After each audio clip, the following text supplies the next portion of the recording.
Сәлем, қайырлы күн достар. Бүгін сіздермен дәмі өте керемет болып шығатын, осындай жұмсақ, нәзік болып шығатын сметаниктің рецептімен бөлісетін боламын.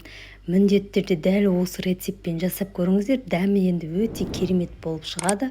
Видеоны жоғалтылмас үшін алдымен каналыма подписаться жасап, қоңырау белгісін басып қойды ұмытпаңыздар.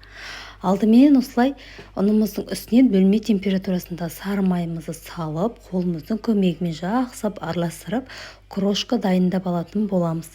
Барлығын дайындап алғаннан соң үстінен осылай шекерімізді, разрыхителімізді және бір дана жұмыртқамызды жарып салып, қолымыздың көмегімен жұмсақ қамыр елеп дайындап аламыз.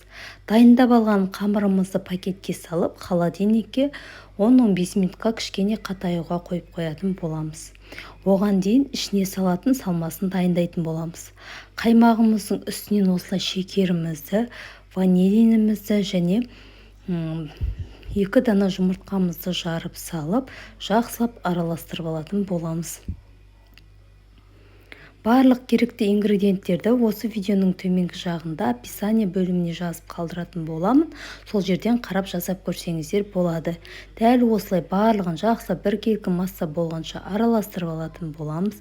Венчикпен не болмаса осылай қасықпен кез келген затпен араластырсаңыздар болады. Бастысы барлығы біркелкі араласса болғаны. Дәл осындай бізде масса дайын болып шығады.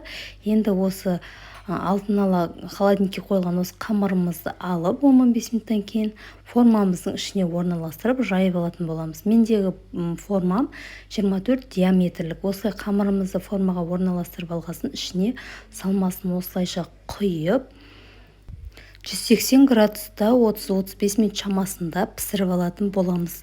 Өзі біздің сметаниктің пісіп шыққан қайдан білуге болады десеңіздер, жанында қамырлары тестамыз, яғни кішкене сарғайып қызарған кезде пирогымызды ала беретін боламыз пештен. Дәл осылай құйып алғаннан соң 180 градуста міндетті түрде 30 минут шамасында пісіріп аласыздар. Дәл осылай пісіп шығады. Пісіп шыққаннан кейін 15-20 минут уақытқа кішкене суытып алуымыз керек. Содан кейін барып кесеміз.